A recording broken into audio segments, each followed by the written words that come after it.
ہمارے چینل میں خوش آمدید۔ تو چلیے شروع کرتے ہیں آج کی کہانی۔ میں اس رات کو چاہ کر بھی نہیں بھول سکتی جب میں دوسری مرتبہ دلہن بن کر اس کے سامنے گئی تھی، اور پھر میری زندگی نے ایک دم جو رخ اختیار کیا وہ میری سوچ سے بھی باہر تھا۔ میں کب جانتی تھی کہ 2 مرتبہ بنی دلہن کے ساتھ یہ سب ہوگا۔ مجھے اچھی طرح یاد ہے جب میں تیز چلچلاتی دھوپ میں کتنی دیر سڑک کے کنارے چلتی رہی تھی اور پھر بے ہوش ہو گئی۔ جب ہوش آیا تھا تو وہ میرے سامنے بیٹھا تھا، اور آج اسی نے مجھے دوبارہ دلہن بننے پر مجبور کر دیا۔ میں اسے شاید ہی کبھی معاف کر سکوں گی جس نے میری زندگی بالکل بدل دی تھی۔ میرا نام شبانہ ہے۔ میرا تعلق ایک غریب گھر سے تھا۔ غربت کی چکی میں پستے پستے میرے ابا بھری جوانی میں زندگی کی بازی ہار گئے تھے۔ اس وقت میں صرف 4 سال کی تھی۔ میری ماں عین جوانی میں بیوہ ہوئی تھی، اور وہ بلا کی خوبصورت عورت تھی جس نے بیوگی کا چولا پہن کر ساری زندگی گزارنے کا عزم کیا تھا۔ مگر جو میری ماں کے ساتھ ہوا وہ آج بھی میری روح کو جھنجھوڑ دیتا ہے۔ دراصل ہم ایک گاؤں میں رہتے تھے۔ میرے ابا گاؤں میں ہی مٹھائی کی دکان پر کاریگر تھے، مگر ان کو اتنے پیسے نہیں ملتے تھے جتنی ان کی محنت تھی، اور ابا کا اسی دکان میں کام کرنا ان کی مجبوری تھی، کیونکہ جب ابا 9-10 سال کے تھے تو اس وقت ابا کے بڑے بھائی یعنی میرے تایا نے مٹھائی والے کے بھتیجے کو لڑائی کے دوران جان سے مار دیا تھا، اور گاؤں کے رواج کے مطابق ہر چیز کا فیصلہ پنچایت میں کیا جاتا تھا۔ یہ مقدمہ بھی سب کے سامنے پنچایت میں پیش ہوا۔ دونوں طرف کی گواہیاں اور صفائیاں سننے کے بعد پنچایت نے یہ فیصلہ کیا کہ جس نے قتل کیا ہے اسے بھی اسی طرح مرنے کی سزا دی جائے، یا پھر ایک بڑی رقم قتل ہونے والے کے گھر والوں کو ادا کرنے کے ساتھ ساتھ ایک اور سزا دی گئی کہ تایا اور میرے ابا ان دونوں زندگی بھر ان کی دکان پر کام کرتے رہیں گے۔ اگر وہ کسی بھی وجہ سے ان کے دکان سے کام چھوڑ دیں تو ان کے گھر کو نیلام کر کے انہیں گاؤں سے نکال دیا جائے گا۔ یہ سزا بہت بڑی اور سخت تھی، مگر ایسا تو ہونا ہی تھا، کیونکہ پنچایت کا ایک رکن مٹھائی والے کے خاندان سے بھی تھا۔ میرے دادا نے اس وقت جتنا ممکن ہو سکا روپیہ پیسہ جمع کر کے ان لوگوں کو دیا تھا، لیکن اس پیسے کو جمع کرنے کے لیے دادا نے اپنی زمین بھی بیچی اور گھر کی عورتوں کے زیور بھی۔ پھر کہیں جا کے وہ رقم پوری ہوئی جتنی طے کی گئی تھی۔ دادا نہ تو اپنے بڑے بیٹے کو کھونا چاہتے تھے اور نہ ہی وہ گاؤں چھوڑ کر جانے کے متحمل تھے۔ اس وجہ سے مرتے کرتے انہیں یہ سب کرنا پڑا۔ اس طرح نہ تو اب ان کے پاس زمین بچی تھی اور نہ ہی کوئی زیور، لے دے کر صرف ایک گھر رہ گیا تھا جسے وہ کسی صورت میں بیچ کر اپنے بیوی بچوں کو دربدر نہیں کر سکتے تھے۔ رقم کی ادائیگی کے بعد ابا اور میرے تایا دونوں کو مٹھائی والے کی دکان میں کام کے لیے چھوڑ دیا گیا۔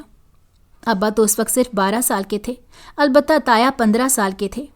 دونوں بھائی جب پہلے دن دکان پر کام کے لیے جانے لگے تو دادا نے بہت سختی سے ان کو تاکید کی کہ اب نہ تو کسی قسم کا کوئی جھگڑا مول لینا ہے اور نہ ہی کوئی شکایت آنی چاہیے، کیونکہ اب اگر کچھ بھی ایسا ویسا ہوا تو ان کے پورے گھر کو سزا ملے گی۔ پھر وہ لوگ نہ تو گھر کی عورتوں کا خیال کریں گے اور نہ ہی بچوں کا۔ اس بات کو سن کر تایا اور میرے ابا مجبور ہو گئے، کیونکہ گھر میں نہ صرف ان کی ماں تھی بلکہ ایک بہن بھی رہتی تھی جو تایا سے چھوٹی اور میرے ابا سے بڑی تھی۔ دونوں بھائی مٹھائی والی دکان پر کام کے لیے جانے لگ گئے، مگر مٹھائی والا ان دونوں کو بہت تنگ کرتا تھا، پورا کام بھی نہیں سکھاتا تھا اور ضرورت سے زیادہ محنت بھی کرواتا تھا۔ کام کے دوران جھڑکیاں اور گالیاں بھی بکتا رہتا، جو کہ ابا اور تایا خاموشی سے برداشت کرنے پر مجبور تھے۔ صبح سے شام تک دکان پر کام کرنے کے بعد جب تھکے ہارے دونوں گھر لوٹتے تو دادی شکرانے کے 2 نفل ضرور پڑتی تھیں، کیونکہ ان کو یہی ڈر ستاتا تھا کہ کہیں مٹھائی والا اپنے بھتیجے کا بدلہ لینے کے لیے ان کے بچوں کو نقصان نہ پہنچا دے۔ اسی طرح اس دکان پر کام کرتے ہوئے دونوں بھائیوں کو 5 سال گزر گئے۔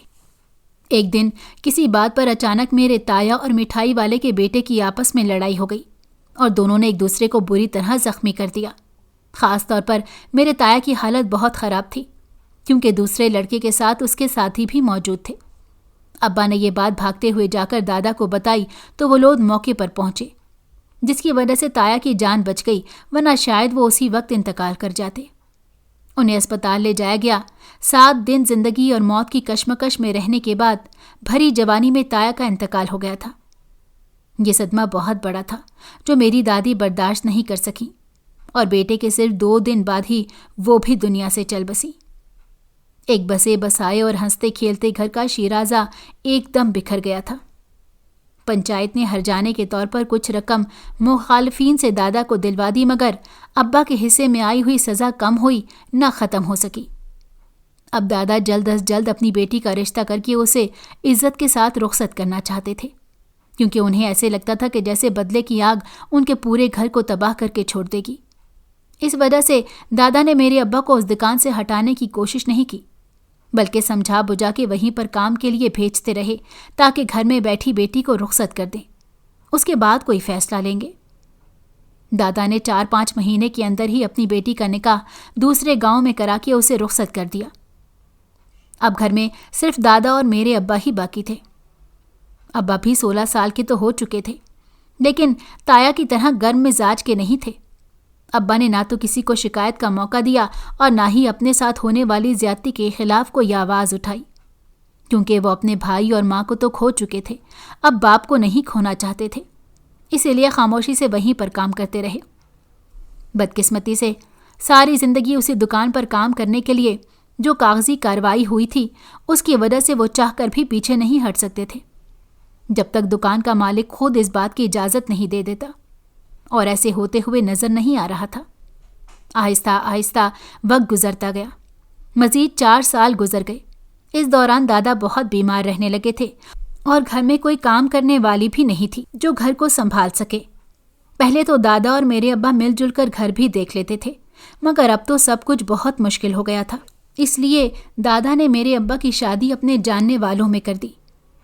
میری اماں بہت خوبصورت تھی اور شادی کے وقت اماں کی عمر صرف 18 سال تھی، میرے ابا بھی اس وقت 20 سال کے تھے۔ ان دونوں کی جوڑی بہت پیاری لگتی تھی، جو بھی اماں کو دیکھتا وہ ان کی تعریف کیے بغیر نہیں رہتا تھا۔ اتنی چھوٹی عمر ہونے کے باوجود اماں نے بڑی جلدی پورے گھر کو بخوبی سنبھال لیا۔ گاؤں کے جن عورتوں کا دادی کے پاس آنا جانا تھا، وہ اب میری اماں کے پاس آتی جاتی تھیں۔ اماں کا اخلاق بھی بہت اچھا تھا، جو بھی ہمارے گھر آتا اماں ان کی خاطر تواضع کیے بغیر انہیں نہیں جانے دیتی تھی۔ حالانکہ ابا کو بہت کم پیسے ملتے تھے، جس سے گھر کا گزارا بڑی مشکل سے ہوتا تھا۔ اس کے باوجود اماں ایک ایک پیسہ جوڑ کے اضافی خرچوں کے لیے کوئی نہ کوئی راستہ نکال لیتی تھی۔ ایک مرتبہ میری اماں کسی کام سے ابا کے ساتھ کہیں جا رہی تھیں تو راستے میں اماں اور ابا کو مٹھائی والے کے بیٹے نے دیکھ لیا۔ اماں چادر تو اوڑھتی تھیں مگر چہرے پر نقاب نہیں کرتی تھیں۔ مٹھائی والے کے بیٹے نے اماں کو جن نظروں سے دیکھا، میرے ابا کو بہت غصہ آیا تھا۔ انہوں نے آگے بڑھ کر اس سے بات کرنی چاہی تو وہ فوراً وہاں سے چلا گیا۔ اس کے بعد ابا نے اماں کو ہمیشہ نقاب کرنے کا کہا۔ اماں نے ابا کی بات مان لی تھی، کیونکہ اس میں کوئی برائی نہیں تھی، مگر اس دن کے بعد کہیں بھی مٹھائی والے کے بیٹے کا سامنا ابا اور اماں سے راستے میں ہوتا تو وہ اماں کو گھورتا رہتا تھا۔ ابا کا خون کھولتا تھا، مگر وہ کسی قسم کا فساد کھڑا کر کے اپنی جوان بیوی کے لیے مشکلیں نہیں بڑھانا چاہتے تھے۔ پھر ابا نے اماں کو کہیں لے جانا کم کر دیا۔ کچھ مہینے بعد دادا کا انتقال ہو گیا اور اماں ابا گھر میں اکیلے رہ گئے۔ پپھو 1-2 مہینے بعد اپنے بھائی کے پاس آ جاتی تھی، کیونکہ دونوں بہن بھائیوں کا بھی ایک دوسرے کے علاوہ کوئی نہیں رہا تھا۔ سسرال والے بہت سخت تھے، اس لیے اب اماں بہت کم پپھو کے گھر جایا کرتی تھی، کیونکہ وہ نہیں چاہتے تھے کہ ان کی وجہ سے ان کی بہن کو کسی قسم کا کوئی مسئلہ پیش آئے۔ دادا کے انتقال کے بعد گھر میں اماں اکیلی رہتی تھیں، کیونکہ ابا صبح سے گئے شام کو لوٹتے تھے۔ ایک دن اماں جب گھر میں اکیلی تھیں تو کسی نے گھر کا دروازہ بجایا۔ اماں نے دروازہ کھولا تو باہر کوئی بھی موجود نہیں تھا۔ پھر اسی دن 3 مرتبہ ایسا ہی ہوا۔ پھر اماں نے دوبارہ دروازے پر جانے کی ہمت نہیں کی، کیونکہ وہ سمجھ گئی تھی کہ کوئی جان بوجھ کر اماں کو پریشان کرنے کی کوشش کر رہا ہے۔ جب میرے ابا گھر آئے تو اماں نے ساری بات ان کو بتائی۔ انہوں نے اندازہ لگاتے ہوئے اماں کو آئندہ دروازے پر جانے سے ہی منع کر دیا کہ جب تک آگے سے کسی کی آواز نہ آئے دروازہ نہیں کھولنا۔ اماں نے ایسا ہی کیا، مگر ایک دن شام کا وقت تھا اور دروازہ مسلسل بج رہا تھا۔ اماں بار بار پوچھتی رہی کہ کون ہے، مگر کوئی بھی آگے سے جواب نہیں دے رہا تھا۔ بس دروازہ بجتا رہا۔ اماں خاموشی سے کمرے میں بیٹھی رہیں۔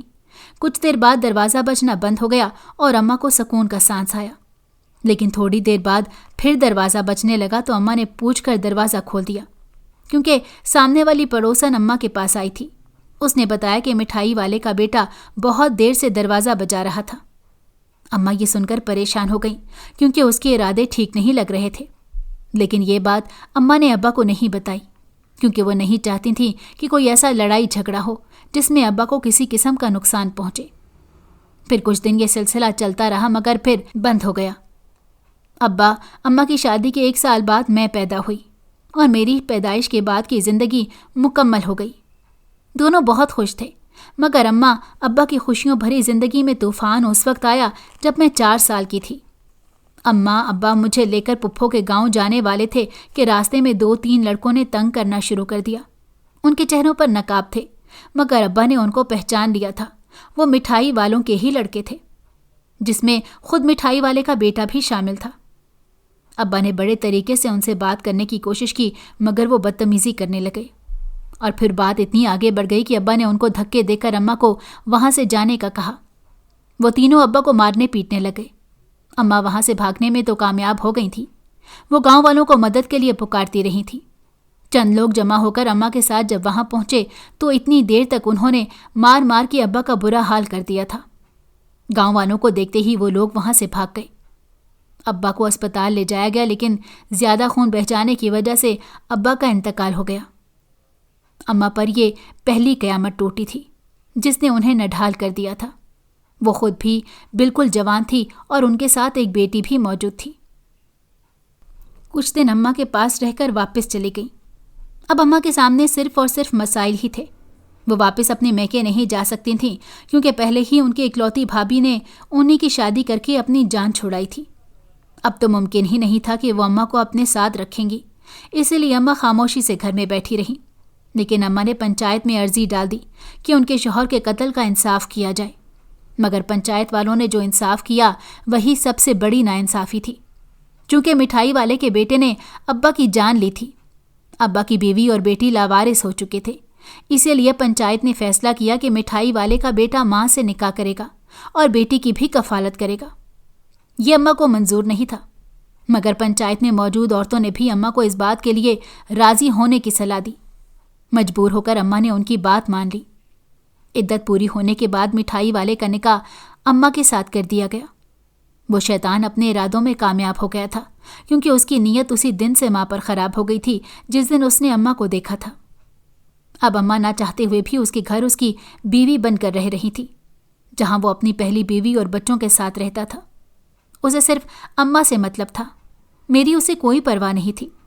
جیسے تیسے میں وہیں پر پل کر جوان ہوئی۔ اماں کی شادی کے بعد ان کے 3 بچے اور پیدا ہوئے تھے جو میرے بہن بھائی تھے، اسی لیے میری تو قدر کسی بھی طرح نہیں ہو سکی۔ صرف اماں ہی تھی جو مجھ سے پیار کرتی تھی، مگر وہ میرے سوتیلے باپ کے فیصلوں کے سامنے مجبور تھیں۔ کبھی کبھی تو مجھے ایسے لگتا تھا کہ جیسے میرے سوتیلے باپ کی نیت مجھ پر بھی خراب ہے، کیونکہ میں جب بھی اس کے سامنے جاتی تھی وہ عجیب سی نظروں سے مجھے دیکھتا تھا۔ کئی مرتبہ اس نے اکیلے میں مجھ سے بات کرنے کی کوشش بھی کی، مگر میں نہ تو اکیلی اس کے کمرے میں جاتی تھی اور نہ ہی اماں مجھے گھر میں اکیلے چھوڑ کر کہیں جایا کرتی تھی۔ میری سوتیلی ماں 1 نمبر کی جاہل عورت تھی۔ اس نے کبھی بھی میری اماں کو سکون کا سانس لینے نہیں دیا تھا۔ گھر کے سارے کام اور اپنے بچوں کے کام بھی وہ اماں سے ہی کرواتی تھی۔ پھر جب میں بڑی ہو گئی تو میں بھی اماں کے ساتھ اسی چکی میں پسنے لگ گئی۔ ہم دونوں ماں بیٹی بہت مجبور تھے، حالانکہ میرے باقی 3 بہن بھائی گھر کے کام نہیں کرتے تھے اور نہ ہی انہیں کوئی کچھ کہتا تھا۔ جو بھی ظلم اور ناانصافی تھی وہ صرف میرے اور اماں کے ساتھ تھی۔ اسی لیے اماں چاہتی تھی کہ جلد از جلد میری شادی کسی اچھی جگہ پر ہو جائے۔ اماں نے اس سلسلے میں میرے سوتیلے باپ سے بات بھی کی، مگر اسے میری شادی کی کوئی جلدی نہیں تھی۔ یہاں تک کہ وہ تو یہ چاہتا تھا کہ میری شادی اس کے گھر میں اس کے بیٹے کے ساتھ ہی ہو جائے، مگر میری اماں کو یہ ہرگز منظور نہیں تھا۔ پھر اماں کے بار بار اصرار پر سوتیلے باپ نے تنگ آ کر میری شادی اپنے ایک جاننے والے کے بیٹے کے ساتھ کر کے مجھے گھر سے رخصت کر دیا تھا۔ میری شادی جاوید سے ہوئی تھی۔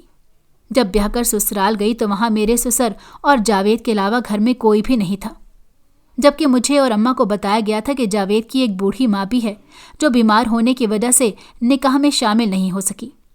مگر حقیقت جان کر تو میں پریشان ہو گئی کہ اب پتہ نہیں میرے سوتیلے باپ کی اس میں کون سی چال ہے۔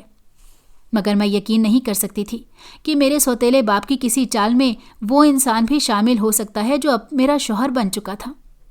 لیکن شادی کے 1 ہفتے بعد ہی مجھے ایسے لگنے لگا کہ جیسے جاوید نے ضرور میرے سوتیلے باپ کے ساتھ مل کر کوئی سازش کی ہے جو مجھے بیاہ کر اپنے گھر لے آیا تھا، کیونکہ شادی کے صرف 1 ہفتے بعد ہی جاوید نے میرے ساتھ اپنا رویہ بدل لیا تھا۔ وہ بات بات پر جاہل مردوں کی طرح چیختا چلاتا تھا۔ ذرا سی بھی غلطی کی کوئی گنجائش میرے کام میں ممکن نہیں تھی، کیونکہ اگر کسی کام میں کوئی کوتاہی یا کمی رہ جاتی تو جاوید کا غصہ آسمان کو چھونے لگتا تھا۔ یہاں تک کہ محض چائے میں پتی کم یا تیز ہو جانے پر جاوید چائے کا کپ اٹھا کر زمین پر مار دیتا تھا۔ یہ سب دیکھ دیکھ کر میں بہت ڈری سمی رہنے لگتی تھی۔ اگر گھر میں میرے سسر نہ ہوتے تو شاید میں وہاں پر کچھ دن بھی نہیں رہ سکتی تھی۔ جاوید کو جب بھی غصہ آتا اور وہ چیخنا چلانا شروع کر دیتا تو میرے سسر اسی وقت جاوید کو چپ کروا دیتے تھے۔ میں تو شکر کرتی تھی کہ دونوں ایک ہی وقت میں گھر سے باہر جاتے اور واپس آتے تھے، ورنہ پتہ نہیں اکیلے میں جاوید میرے ساتھ کیا کرتا۔ شادی کو جب 1 مہینہ گزر گیا اور مجھے اماں سے ملنے بھی نہیں جانے دی گیا تو ایک دن میں نے اپنے سسر سے کہہ کر اماں سے ملنے کی اجازت لے لی۔ میرے سسر کے کہنے پر ہی جاوید مجھے اماں کے پاس گاؤں لے گیا تھا۔ اماں مجھ سے مل کر رونے لگ گئیں اور پوچھنے لگیں کہ میں خوش بھی ہوں یا نہیں۔ میں نے اپنی اماں کا دل رکھنے کے لیے جھوٹ بول دیا، کیونکہ میں نہیں چاہتی تھی کہ جس نے ساری زندگی دکھ اٹھائے ہوں اب وہ میرے دکھی ہونے کا سن کر جیتے جی مر جائے۔ میں صبح سے شام تک اماں کے پاس رہی اور جان پوچھ کر ہنستی مسکراتی رہی تاکہ اماں کے دل کو تسلی ہو جائے۔ جاوید بھی سارا دن میرے ساتھ ہی وہاں پر رکا تھا، لیکن وہ زیادہ وقت میرے سوتیلے باپ کے ساتھ بیٹھک میں بیٹھا رہا۔ شام کو مغرب ہونے سے پہلے ہم دونوں شہر کے لیے نکل گئے تھے۔ میرے سسر پراپرٹی کا کام کرتے تھے، لیکن اس کے علاوہ بھی ان کا ایک پارٹ ٹائم کام تھا۔ وہ شہر کی حلالہ کروانے والی کمیٹی کے رکن تھے۔ یہ ایک چھوٹی سی کمیٹی تھی جو اسے مذہبی مسائل پر بات چیت کر کے اس کا حل پیش کرتی تھی۔ وہیں پر ایسے مردوں کو حلالے کے لیے پیش کیا جاتا تھا جو اپنی خوشی سے یہ کام کرنا چاہتے تھے۔ جاوید بھی میرے سسر کے ساتھ کمیٹی میں کام کرتا تھا۔ مجھے تو ایسا لگتا تھا کہ جاوید خود بھی حلالہ کرنے کے لیے اپنے آپ کو پیش کر دیتا ہوگا، مگر یہ صرف میرا ایک اندازہ ہی تھا۔ ابھی تک مجھے کوئی ایسا ثبوت نہیں ملا تھا جس کی بنیاد پر میں یہ بات کسی سے کر سکتی۔ میری شادی کو 6 مہینے ہونے والے تھے۔ اس دوران ایک مرتبہ میرا مس کیریج بھی ہو گیا تھا، اور اس کی وجہ وہی ذہنی پریشانی تھی جو جاوید کے رویے سے مجھے 24 گھنٹے رہتی تھی۔ یہاں تک کہ اب تو مجھے ٹھیک سے نیند بھی نہیں آتی تھی۔ سوتے ہوئے بھی مجھے ڈر لگتا تھا کہ جاوید کسی بات پر مجھے مارنا نہ شروع کر دے، کیونکہ اکثر جاوید نے مجھ پر ہاتھ اٹھانے کی پوری کوشش کی تھی۔ میں اس سارے ماحول اور جاوید کے رویے سے بہت تنگ آ چکی تھی، مگر کسی سے کچھ کہہ بھی نہیں سکتی تھی، کیونکہ میں جانتی تھی کہ دنیا میں میری اماں کے سوا میرا کوئی ہمدرد ہے بھی نہیں۔ ایک دن میں اپنے سسر کے کمرے کی صفائی کر رہی تھی۔ گھر میں کوئی بھی نہیں تھا۔ صفائی کرنے کے دوران مجھے اپنے سسر کے دراز میں سے ان کے شناختی کارڈ کی ایک کاپی مل گئی جس میں ان کا نام لکھا ہوا تھا۔ میں وہ پڑھ کر بہت حیران ہوئی، کیونکہ جو نام جاوید کے ابا کا مجھے بتایا گیا تھا یہ نام اس سے بالکل الگ تھا۔ میں سمجھ نہیں پا رہی تھی کہ آخر معاملہ کیا ہے۔ پھر میں نے اپنے سسر کی چیزیں جو کی تو رکھ دی اور اپنے کمرے میں جا کر سارے درازوں اور فائلوں کی تلاشی لینے لگ گئی، اور پھر مجھے وہ چیز مل گئی جس کی مجھے تلاش تھی۔ میرے ہاتھ میں کچھ کاغذات تھے جس میں جاوید کے شناختی کارڈ کی کاپی لگی ہوئی تھی۔ اس میں والد کے خانے میں وہ نام نہیں تھا جو میرے سسر کے شناختی کارڈ پر تھا۔ اب مجھے یقین ہو گیا تھا کہ جاوید میرے سسر کا بیٹا نہیں ہے، کیونکہ ایک بات مجھے ہمیشہ کھٹکتی تھی کہ میرے سسر کی کسی بھی اینگل سے جاوید کے باپ نہیں لگتے تھے۔ وہ تو جاوید سے چند سال ہی بڑے لگتے تھے، دیکھنے میں بالکل جوان اور صحت مند تھے۔ اب یہ ایک ایسا معمہ میرے سامنے آیا تھا جس کا کوئی حل یا جواب مجھے کسی سے بھی نہیں مل سکتا تھا، اور جن سے ملنے کی امید تھی ان کے سامنے سوال کرنے کی ہمت کم سے کم میرے اندر نہیں تھی، مگر میں یہ سب جاننا ضرور چاہتی تھی۔ اسی لیے میں نے ایک دن جب جاوید کا موڈ اچھا تھا تو اس سے پوچھا کہ آپ کی اماں اور ابا کی شادی کی کوئی تصویریں ہیں تو وہ مجھے دکھائیں، میں دیکھنا چاہتی ہوں۔ میری بات سن کر جاوید کا موڈ ایک دم خراب ہو گیا۔ اس نے مجھے پتہ نہیں کون کون سی باتیں سنا دی۔